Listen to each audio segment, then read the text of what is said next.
So, all right, we got the Landmine here. Little continuation of the Landmine series that we have going on right now. Justin's been sharing some different movements to do on here. First of all, not every gym has this. Right. So if you have one of these, that's awesome. They're pretty simple to use, the way the bar slides. And by the way, yeah, this bar is not attached here.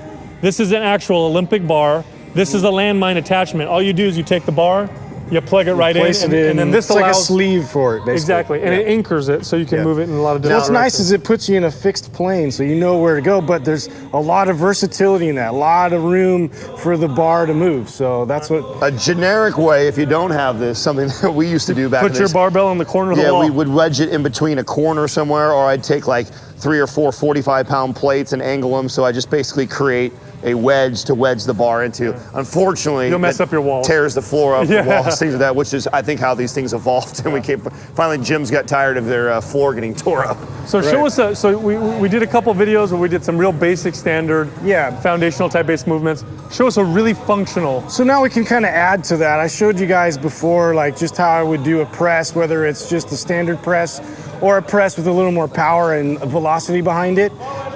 So now let's get the legs a little bit more involved. We'll go back into a back lunge and then come up out of that into a press. So it's a nice fluid sort of exchange between legs into upper body. If you're one of those people that love those like cardio type exercises, here you go. If you like to sweat when you do your exercises, like this is here's one for you right here. Be prepared. This is very difficult. Yeah. So you want to make sure you're up close enough so that way, well, you kind of figure out the balance as you get adjusted with your first rep. I'm going to start by just stepping behind me here, trying to keep this in towards my chest. So I'm going to drop into a lunge. Which already, while you're down here, tons of core strength, leg strength to stay stabilized. Now my focus is to now spring out of this into press. Excellent. Now I'm going to bring it back to my chest. Right? Now all one movement. In between reps, you pause, you set. Pause, set, regroup. Good. Make sure I'm doing this with nice control so I get the maximum benefit out of what I'm doing. Specifically down. Back step and up.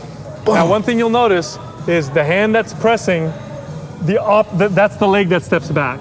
So if he's pressing with the right, it's the right leg that steps back. Which is not to say that you can't do opposing. Right. You could do opposing. Yeah, you could. What he's demoing it's going to feel a little different. A little bit different, Yeah, I don't feel like it's as fluid, but it's, it's up to you. I think you lose a little bit of power. It's going to challenge you more as far as stabilization, right? Here's why I like stepping back with the same leg. When you step back with the same leg, you're getting the hips to rotate and come out. So it's almost like... It's more of a natural move in sports. Yes, it translates to sports really, really well. But it's important to note that when we do these types of moves, because I feel like whenever I've taught anybody something like this, is they get caught up in like how much they're pushing over their head. Right. And it's so hard to take us out of that like PR mentality of how much can you press and really taking the weight off and really perfecting this movement. I remember the first time that I went through MAPS Green. This is an exercise that's in MAPS Green. Yes. And it was giving a lot of people very humbling for me. I just assumed that I'd have a 45 plate on there, and I can get the reps out, but they're ugly. And that's not the point of this movement. The point of this movement is to perfect it with really good form. Let's be honest too, what I'm trying to address here is that connectivity between upper body and lower body. So we stress the point why we want people to do full body workouts and how they're superior. Well, also full body movements, like where I can actually connect my upper body to my lower body. That exchange between the two is so essential for athletic movement. What a lot of you don't realize is that you can do good exercises with your legs, you can do great exercises with your arms, but they got to communicate with each other. And if they don't have that good communication, that cooperation, you're not real world strong. This is an exercise that translates to the real world. It gets the legs to communicate with the arms, upper body, core, everything's working together.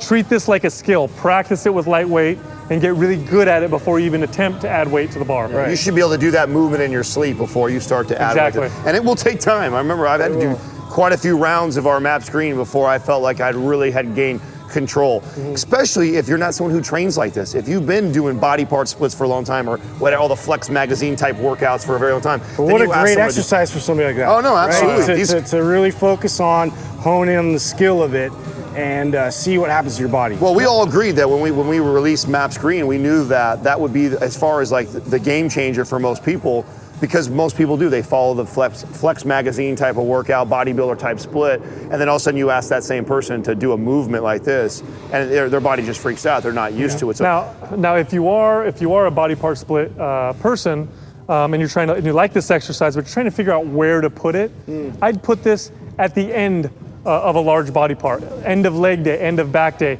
lightweight, practice the form.